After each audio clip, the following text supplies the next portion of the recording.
The Cubs open up their series against the Blue Jays at Wrigley Field, but that's not the biggest news from yesterday's off day. Ryne Sandberg is officially cancer-free. We're stoked about that. We're going to get into that a little bit more, as well as the Cubs being over the luxury tax, something not a whole lot of people expected, especially for a fourth-place team. That and more on this edition of the Cubs Baseball Channel. Make sure to like and subscribe. Get in that comment section. Let us know how you're feeling about Rhino, how you're feeling about this team. And here's your invitation to the show.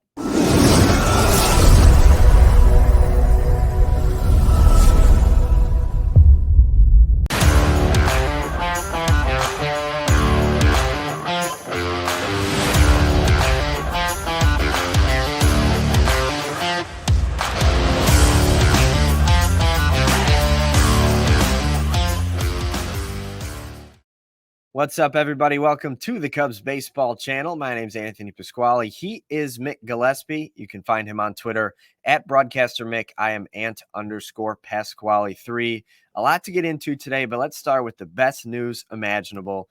Ryne Sandberg was on the radio yesterday, and he was talking about his cancer diagnosis, and he gave some really great news. His latest test showed he is cancer-free. Awesome news for a guy that you personally know well, Mick. Everybody's favorite Cub of all time. This is just great news to hear. Let me just say, first off, I love Rhino. I know him. We're good friends, and he's the best. You know, he reminded me of my grandfather. It's kind of had these principles, and you either did it the right way, or you dealt with the wrath of Pop.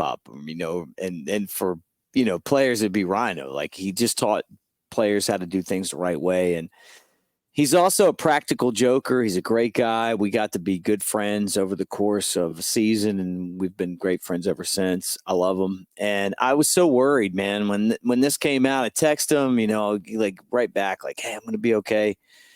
But not a lot of people are okay when they deal with this particular type of cancer, but he's overcome that. So glad for him, Margaret, and all of his grandkids, which he used to talk about, how important it was for him to be a grandfather and all that stuff. But when I was a kid, I wanted to be Ryne Sandberg. I wanted to wear number 23. I wanted to play second base. I wanted to hit home runs. I wanted the Sandberg game to be me. I never knew that I would get to know him. I never knew I'd be like a person that would get to broadcast his games. And I had a lot of great memories, at just kind of that season with him, and I'm so happy for him, man. I am, because not just what he means to the Cubs, but what he means to his family.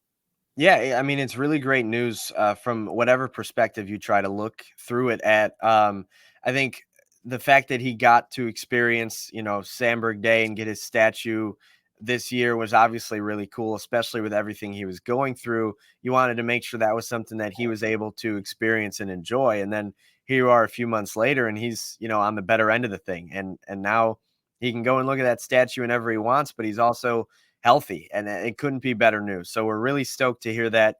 Congratulations to Rhino. He was in our thoughts and prayers from the moment all of us found out. Yeah. So happy to hear that he's doing well.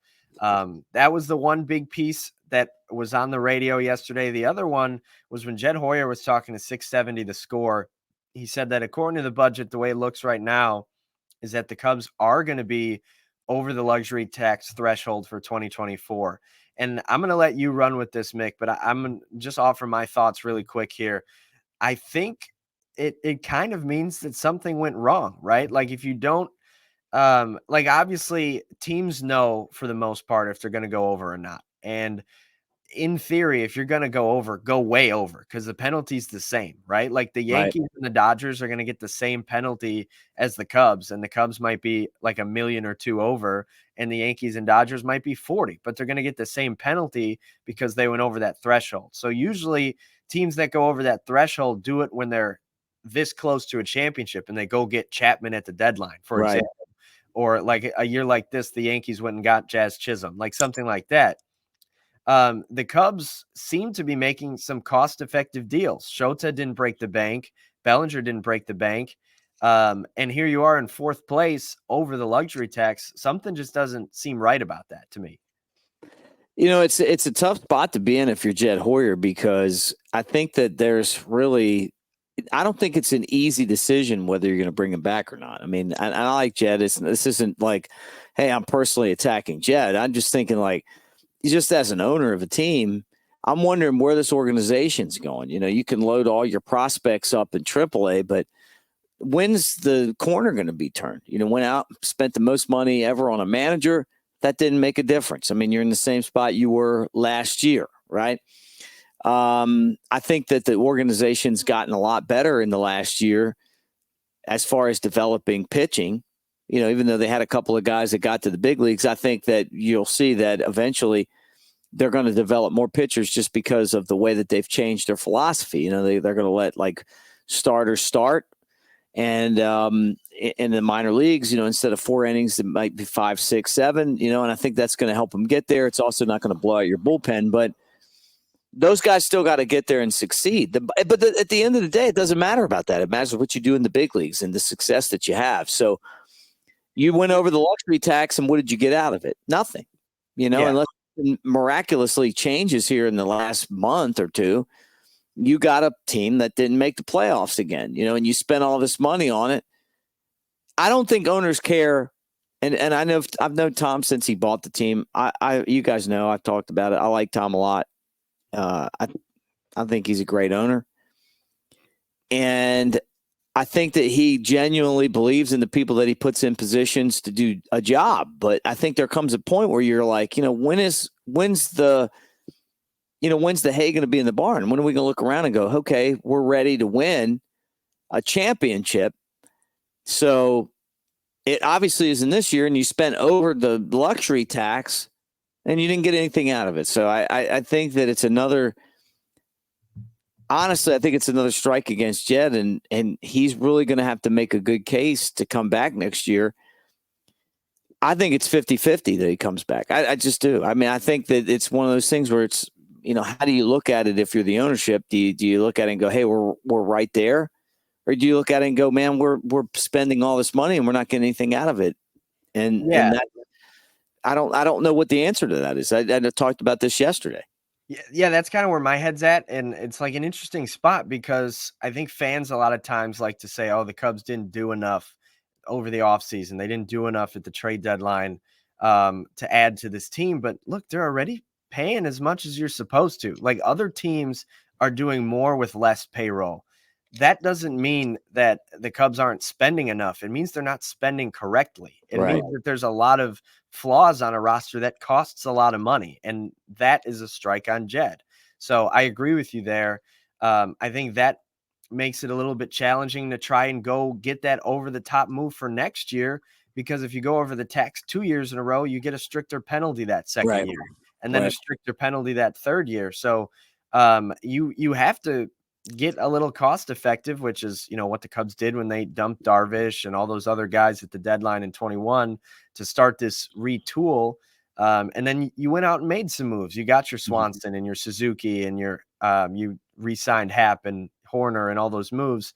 But you're still in fourth place. So something's got to give. And I think this offseason, whether it's Hoyer or not, will be a huge one for the future of the Cubs. Mm-hmm. Well, if you make a move, I mean, you got to change the direction of the organization unless you pick somebody that's there already that, maybe sees things better your way. I don't know. I mean, the problem that Jed has is that he's been a GM before and there really isn't a body of success. His success has been as Theo's assistant, So, I mean, he's trying to get out of the shadow of Theo, and it's going to be another season where the team didn't win anything.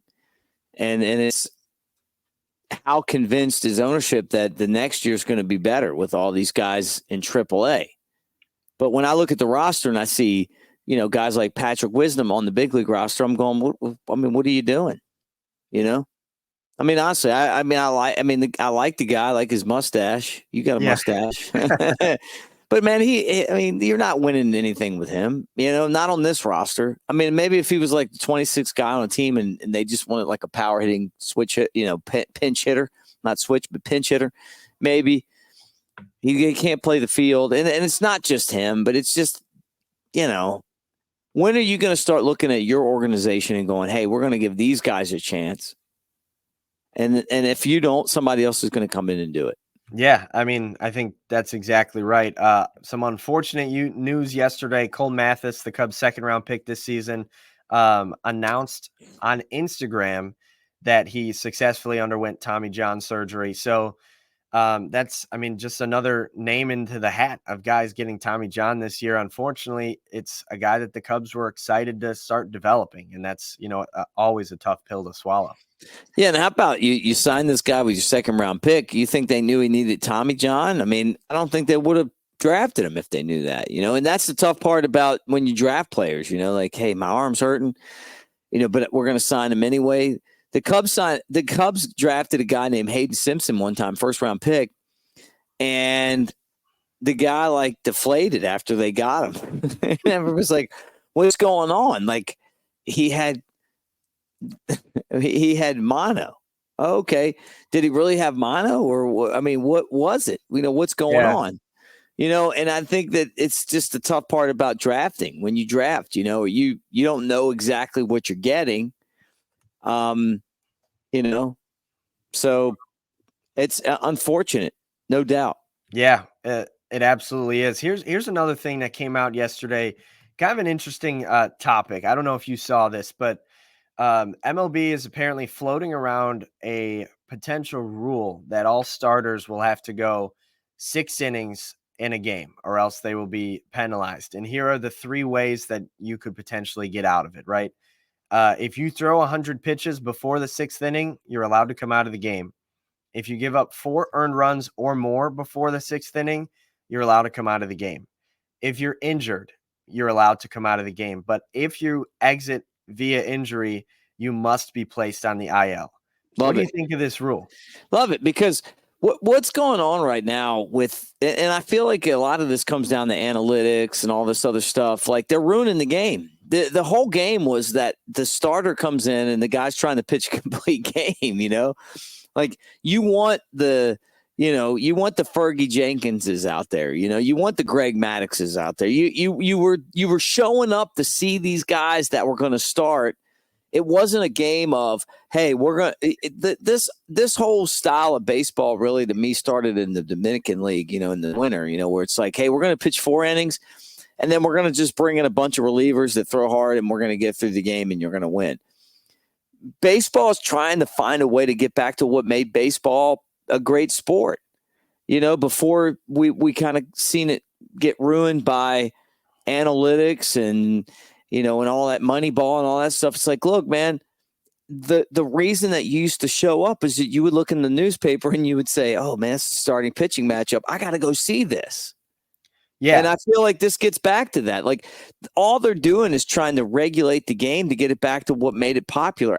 If this is the rule they come up with, man, more power to you. The one of the things I hate the most about baseball is when they're like, well, Pasquale's going to open for Mick Gillespie, right?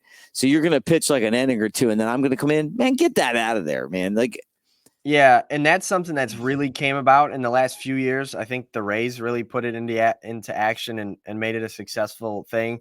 The one thing about it, I think most people are going to see that and freak out, but how many times do you see a guy pitching well, only go 4 innings, giving up no run? If he's rolling, he's going to still pitch to the 6th. It's not going to change too much. It's just going to make a guy that exits in the 5th inning with 88 pitches, he'll start the 6th. That's the only thing it's really going to change. I think it'll encourage teams to develop pitchers to be able to have durable arms, which is another good thing. Hopefully that means less Tommy John if you start it young instead of starting it as throw hard. The one thing is it probably puts a few bullpen pitchers' careers in jeopardy a little bit. You probably need a little bit less bullpen back there. And there's so much talent in all of these teams' bullpens that there's probably going to be a few players that might try to go back to starting or something like that to revitalize their careers. But for the most part, I don't think the rule changes too much. I think it just puts more value on starting pitching. No, I agree. Let's talk about the Cubs and where they stand. Obviously, start a series against the Blue Jays today. They are 4 games under 500 as we speak, taking on a Blue Jays team that is 7 games below, having a year that they're not too proud of either. But like we talked about yesterday, Cubs have a relatively easy schedule remaining in the National League, including 18 straight games against teams with worse records than the Cubs. But as it currently stands, they are in 4th place, 10.5 games back in the NL Central and 5.5 games back in the NL wildcard race, with pretty small chances to make the playoffs. Look at that number. 3.1% Jeez, and just a 1.1% chance to win the division, Mick. I mean, it's like, hey, so you're saying there's a chance. I mean, like 3.1, that means that it's almost 97% chance they're not even going to make the playoffs. Think about this. You and I were talking, and it's like, you get to 500. They're 4 games under 500. You get to 500, I promise you got a chance. But when you're under 500, you don't. And it's so crazy how, just being, half up and half down makes such a big difference. They were 1 game from being there. All they had to do was win, a couple games in Cleveland. And like all of a sudden, instead of being 3.1, they're probably somewhere around 15, 16, and instead they're not saying you don't have a chance. They're just saying, if you're going to make the playoffs, it is a huge mountain to climb. So they just got to win a bunch of games. Yeah, I'm looking at some of the other teams in the wild card race as well. The Giants are at 500. They have a 7.3% chance to make the playoffs, which still isn't great. They're not any good. The Mets are the next closest to the 3 teams that hold the wild card positions. They are 3 games over right now with an 18.6% chance to make the playoffs. So they're the closest besides the team that already pretty much has it locked up. The Padres and the Diamondbacks have given themselves a 4.5 game cushion in the wild card. They're both at 95% to make the playoffs, but they're obviously still chasing the Dodgers. But like you said, you get to 500, anything can happen. And this is a stretch of baseball that you have to take advantage of. And it starts with playing the Blue Jays today at 1:20. It's Players Weekend. They're not doing the nicknames on the back of the jerseys, but I think all the hitters are going to have specialized custom bats. So I'm excited to see what different players end up using.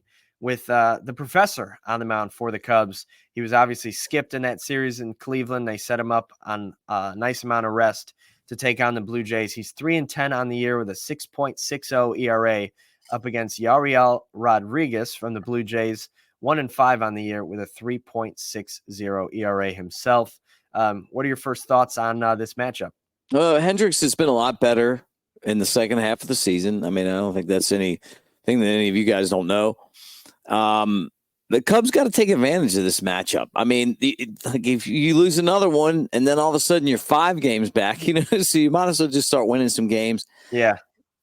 This pitching matchup to me looks like it favors the Cubs, but this is why I hate interleague play. Like I would much rather this be like the Cubs against the Pirates or the Cubs against the Astros, but not even the Astros anymore because they're American League. I would much rather have this be a National League matchup than the Cubs and the Blue Jays. I mean, what a weird matchup, but I'm sure everyone from Toronto is flying in and they're going to hang out and watch some games from Wrigley, right?